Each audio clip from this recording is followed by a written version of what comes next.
I started doing workshops and doing groups where I'm getting up in front of others, like outside of the gym setting, and talking about resilience and perseverance and goal setting and vision and taking action. You should know what 1 hour of your time is worth. You should know the value that you bring to the marketplace. You know what your passion is.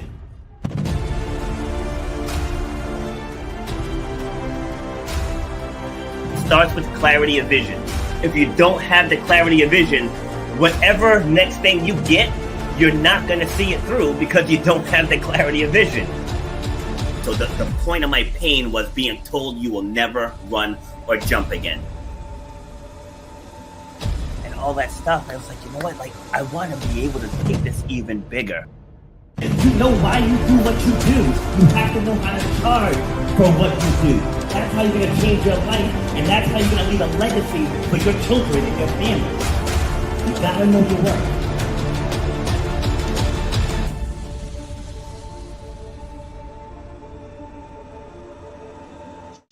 Happy Monday, ladies and gentlemen. This is Rob, and I'm back with episode number 391 of Shut Up and Grind, where we're all about overcoming obstacles, defying the odds, and inspiring you to overcome whatever's blocking the path to whatever success you want in this lifetime. So if you're new to the show, like I said, I bring guests on from all over the world, 6 out of the 7 continents, and one day I'll get somebody from Antarctica, right? So the things that I've heard since I've started this journey is just mind-boggling. Like you can go back through the different episodes, like people getting kidnapped, people getting dropped off at homeless shelters as a teen, abandonment, people dealing with sex trafficking. Like the things that people have overcome have been absolutely insane. And so one thing I shared on an episode I was a guest on the other day is that every single human being, everyone, doesn't matter who you are, where you live, are blessed with a fight or flight response. Okay. Unfortunately, society conditions us for flight. This show is about teaching you to fight, right? No matter what you're going through, you have what it takes. It's already inside of you to get on the other side of it. And my guest today, we're going to be talking about cyber clarity and mindset power. And I don't even know if we're going to talk about any of that because you guys know these conversations organically flow. So we'll see where it goes. But just stay to the end because every episode, there's always golden nuggets, right? And like no matter how bad the mess is that people went through, there's always golden nuggets left behind. And it's in those golden nuggets where we can inspire others to get through their own messes. So helping me have this conversation is Michele. So Michele blends 2 powerful worlds, digital protection and personal transformation. As the author of Shifting Your Mindset to 21 Days of Abundance, she believes real success starts with mindset, but is sustained through smart decisions, strong leadership, and protecting what you've built. Michele, welcome to the show. Hi. How are you doing? I am fantastic today. Thank you. That was a great introduction. Thank you. Where are you joining me from? I'm actually in New York right now. So, okay. All right. Hanging out in the big city, just nice. Chilling out and looking forward to this conversation. Awesome. Yeah, I'm not too far away. I'm in Rhode Island right now. I love Rhode Island. Go up there often. Watch out. Oh, nice. Awesome. Yeah, most people in the New York area think Rhode Island's part of Staten Island or Long Island. I'm like, seriously, it's a state. Exactly. It's about God. As long as Staten Island, 45 minutes from end to end. Yeah, true. That's about right. I think we're 44 miles from Connecticut to Mass. 44 miles. That's crazy. All right, so let's dive in. Like I said, I do have an appointment at 1, so I want to make sure we cover the majority of what we want to cover here. But before we dive in, let's get to know a little bit more about you. How would you describe yourself? Listen, in a world that celebrates the grind every day, I'm the one who builds the unshakable foundation. I'm great, perseverance, tenacity. I'm a driving force behind whatever I do, right? Living every moment and being true to myself is the most important. And that's what I'll tell you. That's who I am. See, tenacity. I like that you use that word. So I coach track and field. And I had a few of my athletes here the other day, and I gave them a medicine ball, and I put a cone out, maybe about just 10 feet out. And I was like, here, throw this ball to the cone. So the first girl comes up, throws it to the cone. Second girl comes up, throws it to the cone. The third girl threw it about 10 feet beyond the cone. And I was like, that's what I'm looking for. I said, do not wait for permission to unleash your badass. Yeah. You know, so when you just said that word tenacity, like that hit, because that's me. I go 100 miles an hour with everything I do. People always tell me I'm showing off. I'm like, I'm not showing off. I'm working to my capability. Right. What are your thoughts? Yeah, listen, that's what it's all about. And you just said two key words, permission and capability, right? Like, it's about believing in yourself. Your inner demons block everything, right? All those self-limiting beliefs and everything else. That's kind of what I wrote about in my book. But it's not even that. It's, if you don't know who you are, you don't love yourself, you don't start with that, you ain't going to have anything. Right? Like, and I'm sure you've overcome a lot of things in your life. I've had a lot of personal things in my life. Those demons, those inner demons, like I like to call them, you have to kind of keep trying to kill them, right? They show up every day. They pop up as the negativity, the bad voices in your head, the bad advice you agree with. It's all that stuff, right? And that's where it goes. Yeah. Once you get rid of that and become you, which is hard, authentic you kind of start living. And that's what I always tell everybody, right? Like, it's really hard to get there, though. Most people don't ever get there. Yeah, I mean, and it goes to identity, because people attach their identity to their careers or their identity to being a parent. Like, when I ask people, describe yourself at your core, and they're like, I'm a mom. I'm like, no, you became a mom. Who were you before you were a mom?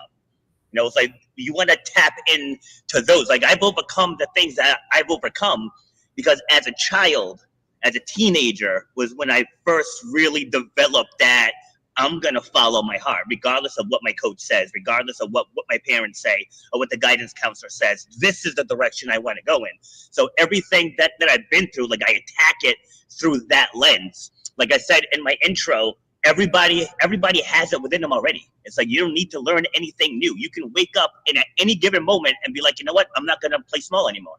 Like, anyone can do that.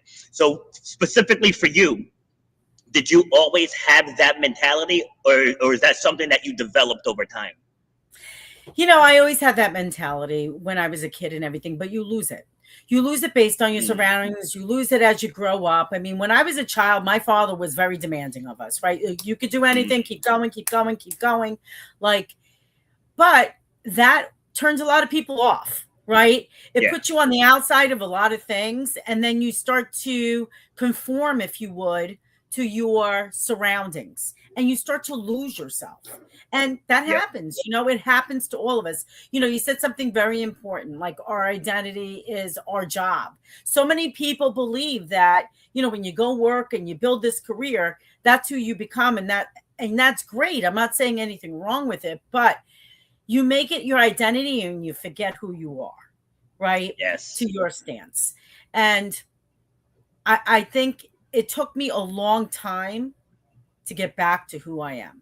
I mean, to the detriment where, there was points in times where I became so depressed, I wanted to kill myself. Like, before I even got to who I am again, right? You go through the bad relationships and the toxic things and all the fun stuff that comes along with that, trying to find you again.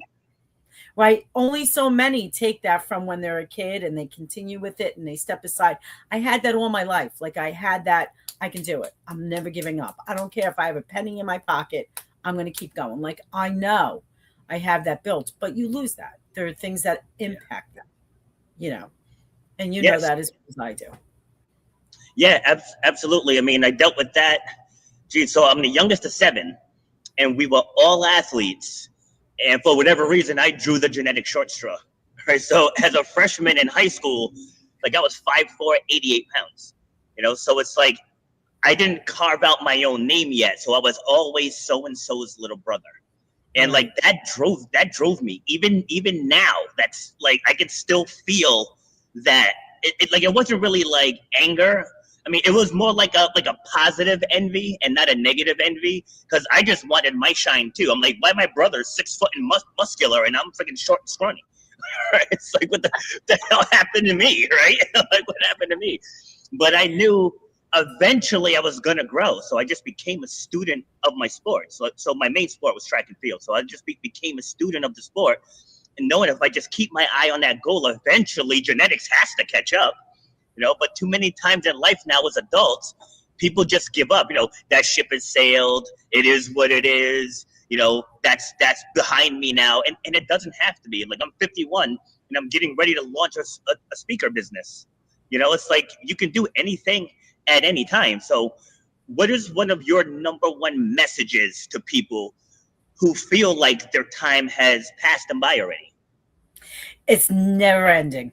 So my number one message to anybody who thinks that is that they really need to sit down and identify who they are. They got to start with that, right? Like, because that means you're giving up your whole life. You've just, settled for less. And if that's the person you want to be, then that's where you're going to be, right? It's all about starting that mind. Your mindset's got to be strong enough to support where you really want to go. When we're kids, we all have visions. We all say, oh, I want to do this. I want to be that. You wanted to be the athlete, whatever it might be, right? And for me, it was, oh, I'm going to become an attorney. I didn't become an attorney, but it's because I shifted where I wanted to go. There's 24 hours in a day. I read a book. I don't even know, back in high school, the end of high school, I remember. It was from 1938. What you do with every minute of your day will impact where you go and what your life looks like, right? I could stop right now, get off this show and say, you know what? I'm going to go sailing today. I don't care about nothing, right? Like, that is my choice. You make your choices. And that's what people have got to understand. The choices you're making and why you're stuck is because you're making those wrong choices. You have to start with making the right choices that benefit you and no one else, right? There's a place and time where you get that you may have to get rid of those people in your life, your friends, your family, all those people that are holding you back and telling you who you are. Oh, you can't do that. Oh, that's silly. Whatever it might be. You've got to start with you. And that's the important thing. You can do it. And I believe you. I'm totally in on what you're saying. Anything you want to do, you put your mind to, you do it. But it takes time. And again, it starts with believing in yourself. Yeah, see, and we live in a time now where everything is instant. And with artificial intelligence now, things are even faster. Like, I built an app in about 21 minutes a couple weeks ago. Whereas before that would have taken 90 days. Right? So probably more. It's like people have lost the art of patience. Like, they want everything now. Like, oh my God, that's gonna take forever. I'm like, really? It's like we're in March of 2026 already. Like, life is flying by. It's flying by. So like I said, I'm into week 5 now of an 8-week program to launch my speaker business. And like, it was $2,000 to join the program. And it's like, do I do it? Do I not do it? Do I do it? Do I not do it? And then people look at the investment, but they look at the investment as an expense. Right. And I'm like, all right, so to your point about the choices, if I make this investment, we can turn this into 5 to 6 figures per month. Right. So, but you have to be willing to make the choice to do it, because people say, well, what if you do it and it doesn't happen? Like, what if I do it and it does? Right. Right. So I'd rather take the leap and see if it does happen. Whereas it takes a lot for people to make those decisions. Right. Yeah, it does. Listen, I'm going to say this. I wrote a book, Overcoming Your Fears, and what stops people from making the right decision there is because they're afraid of a lot of different things. They start telling themselves, well, most of it is conscious, but some of it's unconscious. Like, maybe I'll become successful. People don't know how to handle success. Some people don't like that recognition. Some people don't know what to do with that. Right. So unconsciously, they'll block themselves from doing something that is made for them. They feel it in their gut. They know it's the right thing, but they just can't pull the trigger. Right. And that's the fears that come in. You know that as well as I do. Yeah, you have to make a responsible, educated, logical decision. But emotions always trumps that, right? There's your emotional end, and then there's the logical end. And then I like to call there's that what's in the middle. The unconscious, biases that we grew up with that you're not even aware you have, that stops you and prevents you from doing the things you truly want to do, right? Like, I'll give you an example. You could wake up today and say, oh, I love to go to the beach. I love the beach. I love sitting in the sun. But you're not going to get in the car. You're not going to go because there's something preventing you so simple of getting there. You've got to figure out that why. And once you understand how your mind works, you mentioned computers, right? You're building an app. Well, your mind is a computer. You build that app every day. And and the inputs that you put into that brain, which is your massive computer, will give you the outputs based on what it knows. But you can train that to do different things. And that's what most people don't understand. You need to train your brain to think differently. So I did an exercise with my track team a couple months ago, because I was explaining to them that the body is controlled by the mind, right? I said, so whatever you tell yourself, your body's gonna react accordingly. I said, I want everybody close your eyes, right? I gave them, a few seconds to just close their eyes. I said, now I want you to picture an ice bath, right? So picture it, focus on this ice bath. I said, now picture getting in it. And I said, who here feels cold? And all of the hands went up. I said, see, that's how powerful your mind is. Like, your body just responded that quickly just for you thinking about getting into that ice bath. I said, so when you're out here on this track and you're feeling tired or you're feeling whatever, like, you have to respond accordingly. Like, no, I can do this. I can push through this. I'm not too tired. I'm not too winded. And your body will respond. But if you tell yourself, I can't make it, I'm not going to make it, I'm not going to make it, you're going to end up losing steam and you're going to die. So same thing in everyday life. Now, you mentioned fear of success. Totally guilty. It wasn't until 3 years ago. It was, three years ago, last February, I dropped my keys on the desk and I walked away from my business. Like, literally lost everything.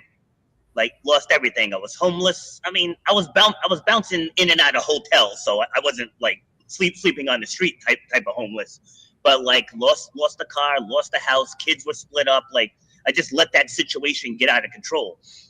Because in that, I've never been money driven, So I think I get right to the doorstep and then I back off, because I just got so used to struggling.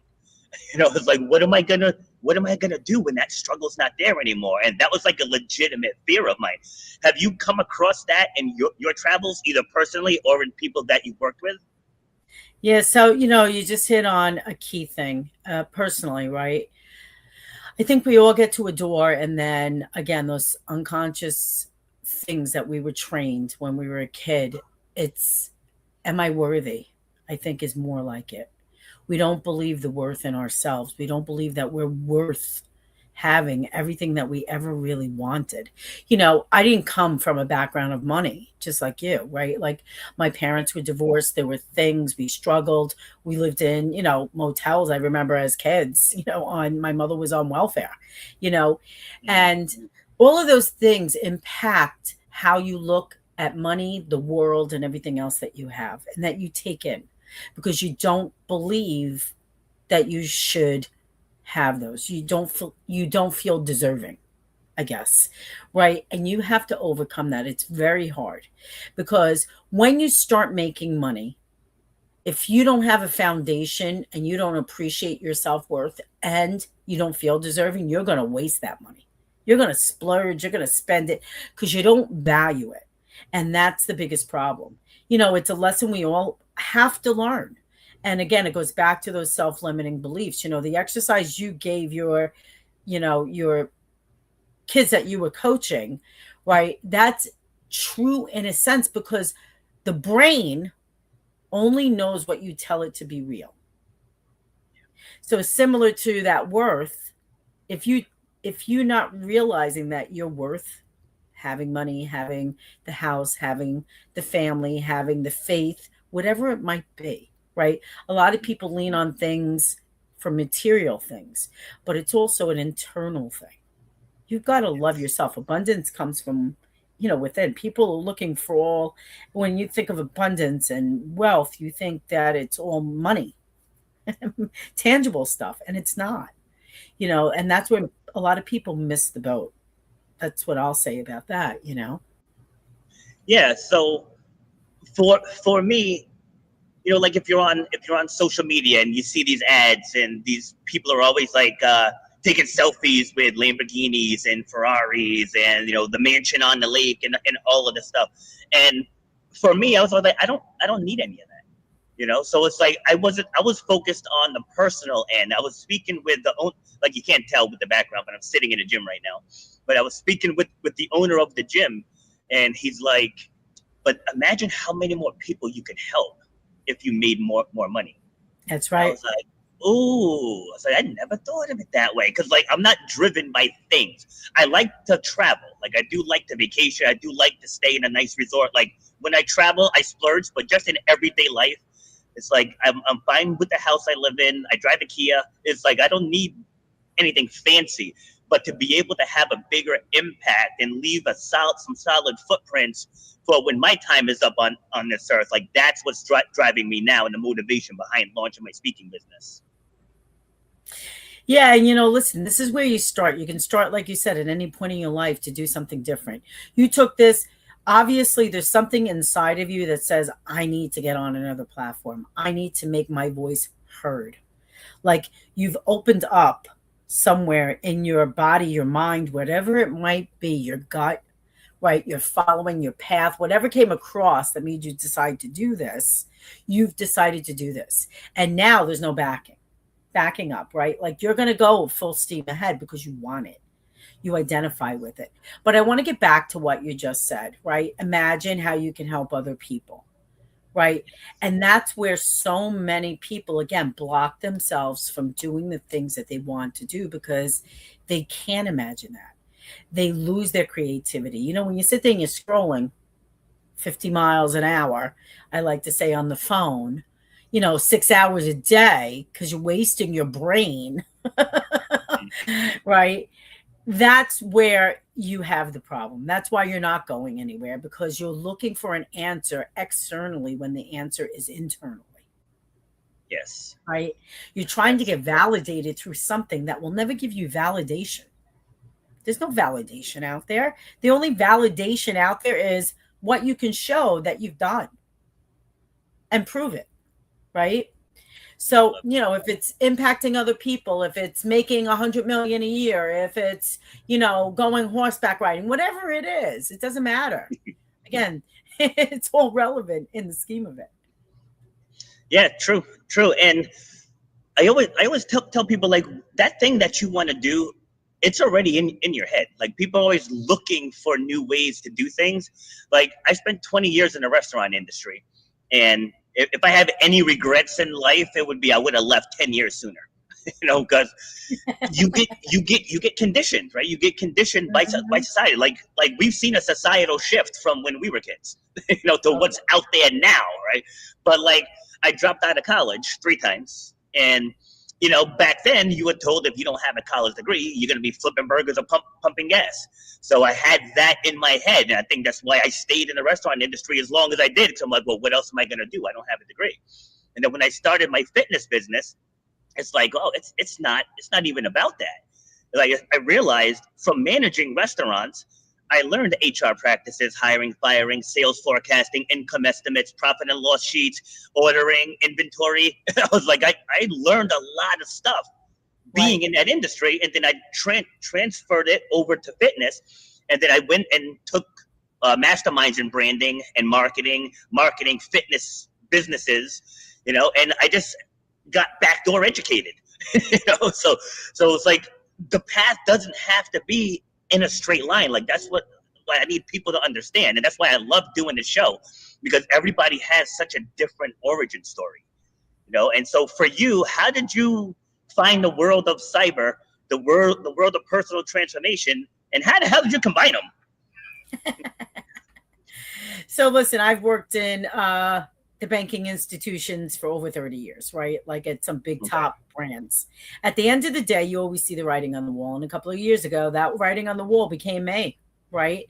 A lot of transition, a lot of reorganizations, and cuts are made.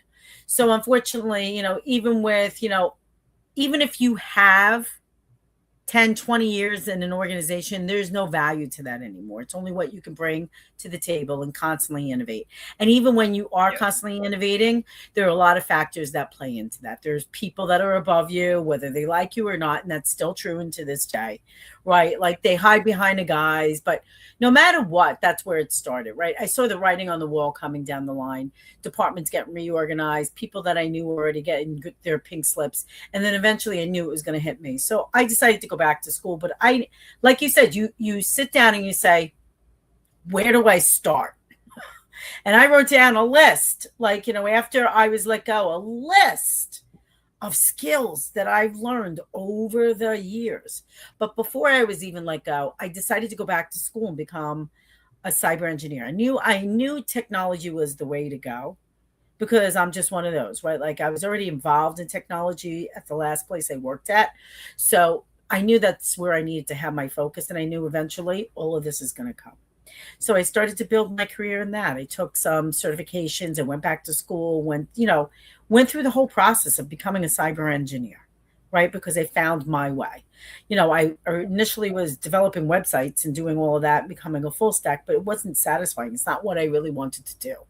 And I had a deep compliance background and I tied it together with cybersecurity. And that's where it kind of evolved, and then I had to decide what to do, right? Like it's taken me years to build this business. It doesn't happen overnight, right? You bootstrap it. I call it a bootstrap your dream. Because you learn every dollar counts, right? Like you can't afford the enterprise solutions that drain your budget. So at the end of the day, you have to figure it out. But that's kind of the origin of what pushed me to do this. And it was a hard learning lesson. It didn't come with nights crying and depression and a lot of things that I had to overcome, right? Stripping who I was away, getting rid of the identity attached to that 30-year career, because none of it matters, right? You got to fight for your credibility today, right? You're constantly proving yourself in industries dominated by the big players, and it's hard. That is hard, right? You got to protect what matters most, and that's what I tell everybody. It's always ultimately a legacy that you're building for whatever reason, whether it's profitable or not. It's something that you have to love, and you don't have to carry that weight alone either, right? Yes. And that's the hardest lesson when you have a business or anything that you're starting out, is to kind of learn that mindset, right? I was fortunate enough to work in those organizations, and I have to, believe that there was a reason for that built up to where I am today. Everything happens to get you to that next journey in your life. And I'm totally, totally believe that. Good, bad, or indifferent. So it's true. It's true. Yeah, I mean, I watched my father pass away. And I talk about that story all the time, because people always think it's going to go to a place of sadness, right? So whenever you hear someone say, I lost so-and-so, what's the first thing people say? I'm sorry. Sorry. Right? First words they say is, I'm sorry. They assume it's going to be a sad story. And I'm like, no, don't be sorry. He said he died in November of 2019. If he survived into 2020, his ending would have been hell. Because like they weren't letting people in the hospitals. He would have been by himself, right? He had 3 generations of us around him when he took his last breath. They were able to unsedate him enough to where he could respond to us. So we all got to take turns saying goodbye. We hugged him, kissed him. My mom sang him a song, and then we watched him move on. Like, that's a hell of an ending. That's like a storybook ending. You know what I mean? So it's like, we're all gonna die. So, none of us are getting out of this alive. So it was his turn, and he had a very, very good ending. Like, and that helped me get to a place of gratitude a lot sooner. And obviously him not being here sucks, right? But like I said, he was 79. Got out of the ghetto, bought a nice house in Charlestown, Rhode Island, rural area, got us in a better school system. Like, he had a very, very good life. So I'm glad that he got to have, because that really is like a storybook ending. Just think about it, right? For comparison, one of my former clients, her father just dropped out of nowhere at 62 years old. Yeah. Like, talk about getting blindsided. I mean, at least we knew it was coming, as like he got sick in January, he passed in November.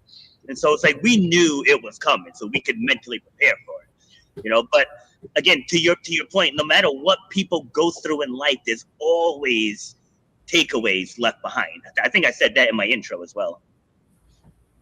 Yeah, I mean, there is a takeaway. I had a similar situation.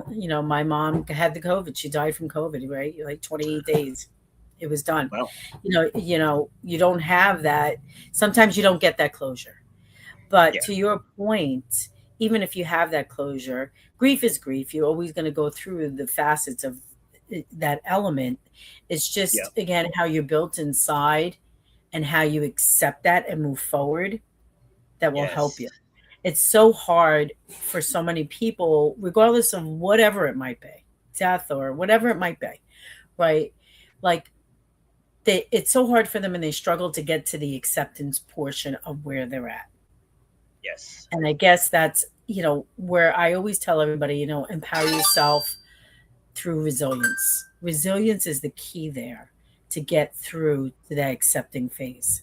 Right? Whether you're going through a divorce, whether, you just found out that, you may be diagnosed with something that's detrimental. It doesn't matter, right? Like, maybe you're seeing your family members struggle. Whatever it is, you have to accept it. And you have to put it in that place in that time and not live in that place in that time forever. Most people just stay there and they replay it morning, noon, and night, morning. And I can't say I haven't done it myself, right? But, I learned a skill, what I like to call when you go down that rabbit hole at night and you can't fall asleep because you have things on your mind, right? I just tell myself, stop. Doesn't matter. It's not going to be here tomorrow. I can't change it. Like, it's so important to tell yourself to stop. And I just like flip the switch and say, what's the solution? Where do I go next? And, I have to do that. And that is a process that I constantly do day in and day out, because if you don't know how to shut the noise off, you're not going to get past it. And that is so hard for so many people. It's the noise, right? Steve Jobs said that he would focus on 90% signal and 10% noise in his day. The signal was building his business and building the things that mattered, right? It's the things that are going to drive the transformation and stuff. And then the 10% noise was the everyday stuff, right? Like, picking up the kids, feeding the kids, going here, running there, doing this, worrying about it, paying a bill, whatever it might be. But when you flip that and you allow 90% noise and 10% signal, you're not productive. You're done.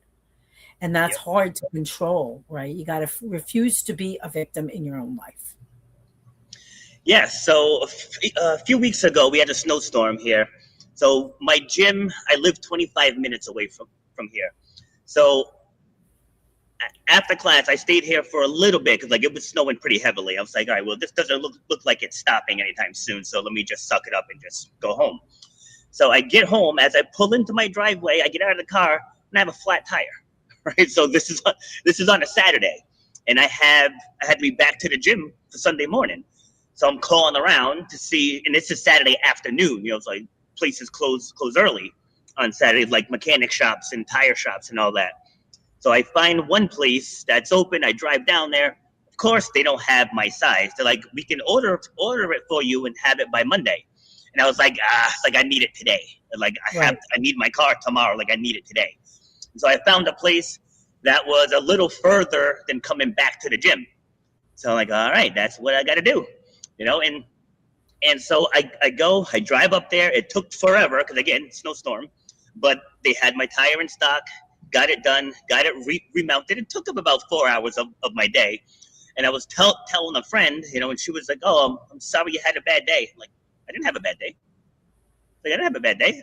I had an inconvenient 4 hours. I was like, but overall, my day's pretty good.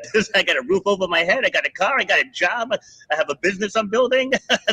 There's a whole lot of good stuff going on. I'm not going to ignore all of that because I had an inconvenient 4 hours. But again, to your point about focusing on the noise, like the rest of the day was fine. And so while they were mounting my tire, I went and I had dinner. It's like you just do what you got to do.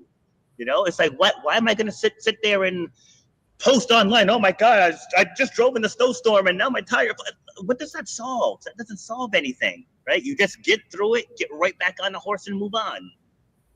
Again, listen, there's a lot going on in this world, and social media has made it a way for people to connect, right? Maybe they don't have other people to connect with. Maybe I don't know. I always wonder. I don't spend much time on social media, but I do have social media accounts, right?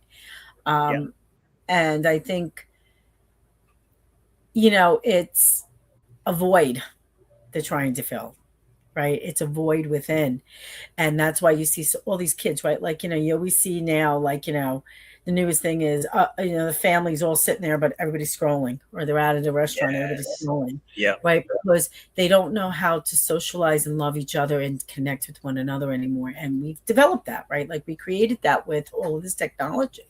And that comes from, like, the parents teaching their kids, nope, an hour a day on the phone, an hour a day at the TV, like, and building. Like, I have a brand new grandson. That kid, we're outside for the 20 hours that he's up because he don't like to sleep. When I watch him, he's outside playing this, that. He watches his TV for an hour. That's it. I don't have any of the little computers. He's 3 now. I won't. And I tell my daughter, the younger generation are different. You do what you got to do with your kid when you're with him. But for me, it's about outside, right? Like, understand nature, pick up the bees, play with the dirt. I don't care what you want to do. You want to build mud pies? Let's go make tents, right? But it's a process. You build those practices, right, to get through the crisis. And that's what I always say. You built the process in your head. Like, it wasn't an inconvenience. It was an inconvenience, but it wasn't like, oh my God, my whole day, blah, blah, blah. Because you built that in yourself. You built, you led that through yourself. Somehow, some way, you've learned to look at it from a different lens, like you said. Yes. And that's hard to do. It's hard to do because our perception is our reality, right? That's true. And, I always say when I meet somebody, I have to meet them at their reality because it's not going to be my reality. I may, see this person and be like, okay, what's happening here? But their perception of their own reality is different. And it's hard to do that. It's hard to do that. People, we're instantaneous. We like to judge. Judgment. I hate people who judge. True. Yeah, I don't like to judge anything. I walk into a room and somebody will say something. I'll look at it. I'm like, yeah, and like, why? But a lot of people don't. A lot of people like the drama. Yeah, exactly. Oh my Lord, I'm definitely not one of them at all. But here's a good one. So my daughter and I, my older daughter, we were going on a trip to Florida. This was June of 2024, and this was like the first thing I've done since I was picking up the pieces from 2023. Right, so I was just starting to get back on my feet. I worked 7 days a week for a solid year. I mean, sometimes up to like 14 to 16 hours a day. I was like, I'm just diving in head first, and I got to dig out of this hole. I'm like, I'm not leaning on anybody else. I'm like, I have to get out of this. So anyway, so the day before I was renting a house at this time. I had gone to the bank to get the rent money. Usually the teller puts the license on top of the envelope and hands it back to me. Right, so I was in the drive-through, I believe, so she must have put it inside. And I didn't think. So I licked it, sealed it, just drove to my landlord's house, and I dropped it off. So now the next morning, so we're in Rhode Island, we're flying out of Boston. get all the way up to Revere where I was going to park the car, and then we were going to take the shuttle to the airport. And the guy's like, sure, you have your ID? I was like, where is my ID? I was like, oh my God. And, I know. So I had to cancel the flights. We drove back to Rhode Island because this is like, 4:45 in the morning. I was like, I can't call my landlord now. It finally hit me that it must be in the envelope. So we ended up driving back to Rhode Island. My daughter's freaking out. And I said, we are going to end this day in Florida. I was like, just relax. Like, we're going to get there. And so, I was able to switch over the flights. I just went to the DMV website, got a new license, and, printed out the receipt showing that I have one active. I got every possible piece of identification I could get. Right. And so I gathered all of that stuff, rebooked the flights, and then we drove back up to Boston. Right. So, I found my old license too. So I brought that, even though it was expired, I brought that anyway. And so we get to TSA, and TSA is like, this will get you through here. He's like, but you won't be able to rent a car once you get to Florida. I said, I'll cross that bridge when we get to Florida. So we get to Florida. I called the rental car place and I gave them the scenario. And she's like, well, that's going to be up to the manager of the branch. And I hung up the phone. I looked at my daughter and I said, we're getting a car. Because if it was a hard no, she just would have said no. So I walked in, I had all the ID. I was like, I need your help. I'm like, it's my fault. I screwed this up. Can you help me? And he's like, I got you. And so we finally get to the resort. We're at the pool. I looked at my daughter. I just smiled and said, told you we were going to end this day. That's a great story. You overcame everything, right? Every obstacle that was thrown at you. And that's difficult. Some people would have just shut down, went home. Because, it's going to start with how you are taught to process things, right? And problem solving. Some people don't have that skill, right? Like there's a lot of different things that we grow up with. And it's about who you're surrounded with at a very early age. I mean, neuroscience has proven that, most kids learn everything by the time they're 3. And then by the time they're 7, it's everything they're ever going to learn and how they're going to process things, view the world, and do things in the future. It doesn't mean that you cannot change those behaviors, but that's everything that's already instilled in them, right? Like, and, early on, you must have learned with being one of 7, how to solve problems with your older brothers, your brothers and sisters. I don't know if you had any sisters, but, again, so think about that, right? You had to overcome the burden, and you kind of figured how to do that. It's not easy overcoming the burdens. Right people have right way of thinking, I say, and left people have left way of thinking. Our brain are 2 different types, and there are 2 different types of people that think either with the right brain or the left brain, and however they process is the results you're going to get, right? Some have it blended. I don't know. They say the right is more emotional and then the left is more logical, right? But at the end of the day, you had like an operating model in your head that says, this is what we're going to do. It's not the end of the world. This is how I'm going to execute. And, I think that way as well, right? Like I do things from that, like, okay, what's the solution? I mean, I do it now within my work environment. Like when there's a problem that arises, there's going to be problems every day, pretty much, especially when you own a business. So it will be something that's going to come up, whether it's a customer, this, that, technology break-in, whatever it might be. Can't tell you how many times I went to go get on a Zoom call and it doesn't function, right? Like you got to just figure it out. All right, well, you know what? I'm going to call you. The old way of I'm going to pick up the phone and call you. Everybody's so used to so many things, and they become too rigid. In life is about the gray. I tell you what, life is about the gray. You got to be flowing. You got to be willing to be flexible and flow. And that's what stops a lot of people in their track from figuring out the solutions or moving ahead, because they don't know how to do that. They live in such a black and white, rigid world.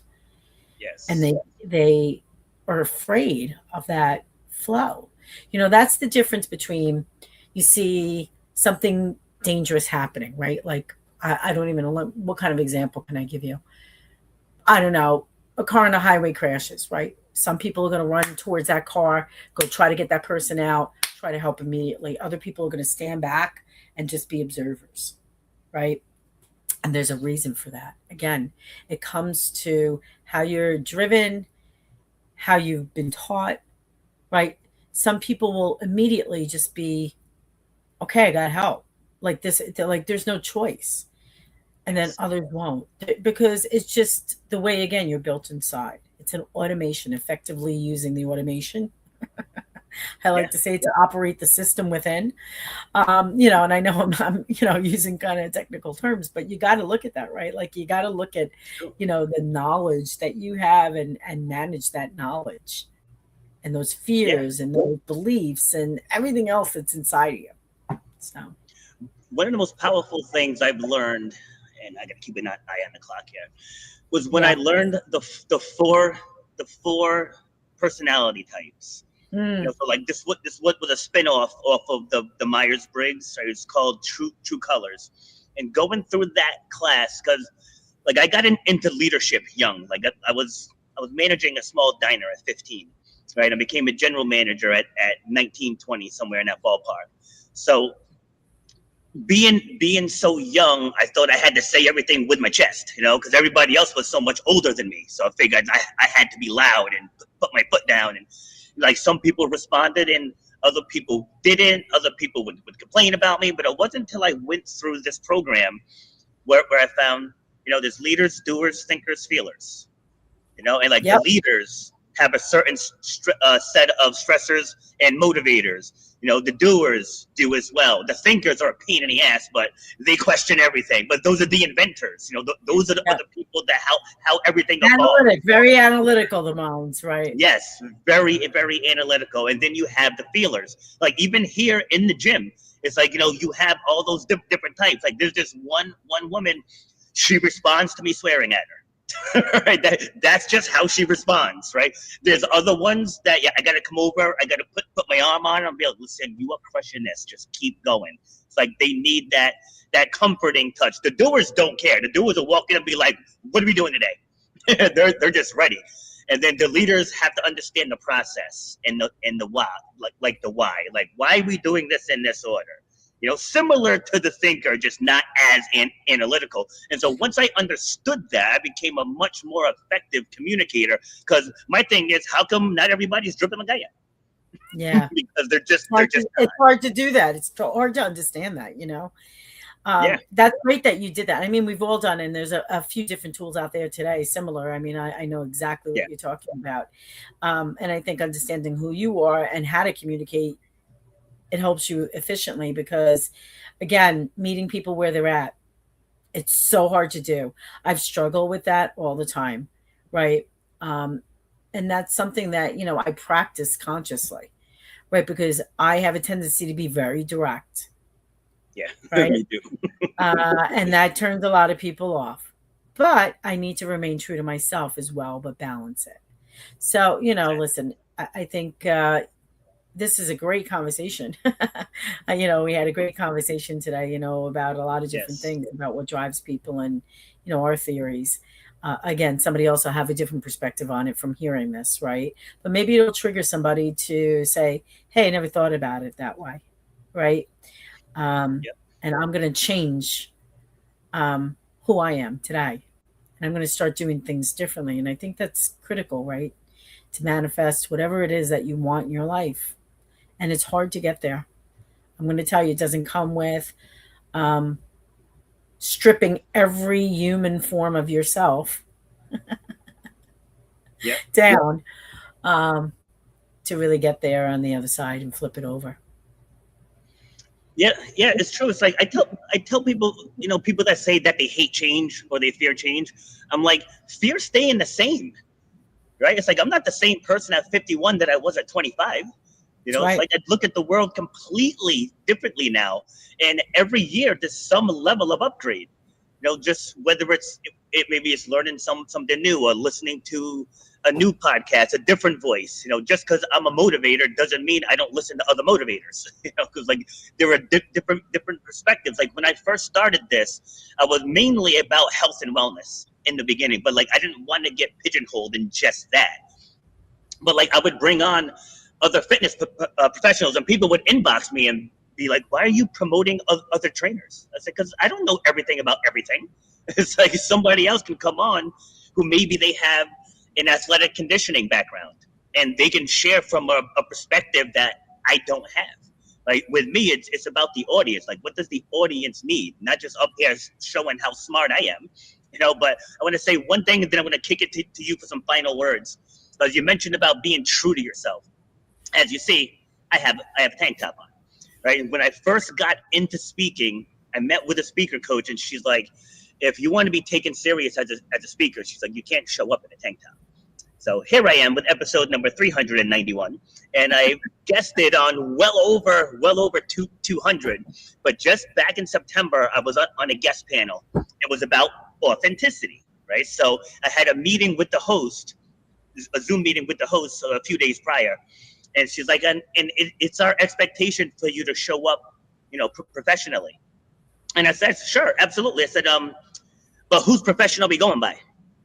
I said, "Because in my profession, I can wear a tank top, and the panel is on authenticity, Right? She's like, "Yes. So if you want me to show up as my authentic self, then this is how I should show up. Because I would never set foot in this gym wearing a shirt and tie." And so right. she had no answers for that. She's like, "All right, you can wear your tank top." And I ended up not to sound braggadocious, but I ended up rocking that panel. So it was like at the end of it, nobody was like, "Look at his shirt." You know what I mean? So it's like, always show up and be you. I'm going to kick it to you for final words. Let people know where they can find you, where your books are, all that good stuff. Yeah. So listen, again, I'm Michele Novack, owner of CardinalsByte, which is cybersecurity risk management and compliance company. Right. I service small businesses. You can find me on Kindle for all my books. You can go straight to my website. LinkedIn is my go-to for anybody who wants to connect. I've built a platform for small businesses to be compliant ready and audit ready. And that's what I do every day, right? Like I want to help the small business. I give free webinars, resources. If you go look me up, you'll find me on a bunch of things, podcast. Nice. Yeah. Love it. All right. Well, thank you very much for taking the time. Fortunately, my doctor's appointment is only 30 seconds away, so that's good. Oh, wow. But yeah, again, thanks for sharing. I'll have you back on, like I do panels, like I mentioned earlier, where we'll take one topic and we'll just round table that one topic. It could be myself and up to 6 other people going back to perspective. Because at first people are like, "Oh, what if we all say the same things?" They're like, "You're not gonna." Like I've done 17 of these panels. Like it doesn't get redundant at all, Right. But it's just good hearing different perspectives on the same topic.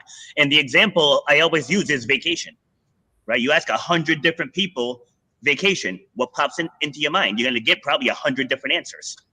So that's right. Again, well, thank you. Like I said, I'll be in touch if you're interested in a future panel. And we'll catch you guys. I believe I'm back. Oh, I'm back tonight with the New England OCR Expo podcast. So tune in tonight, 6 p.m. Take care, everyone. Bye, everyone. You've been listening to Shut Up and Grind. We hope you've gotten some useful and practical information from this show. Robert has over 20 years experience pouring his knowledge and expertise at many events in the service and fitness industry, as well as secondary schools and universities. He has a true passion for helping others break through the barriers that are holding them back. To book Robert B. Foster to speak or to reach out, go to robertbfoster.com. Till next time, shut up and grind.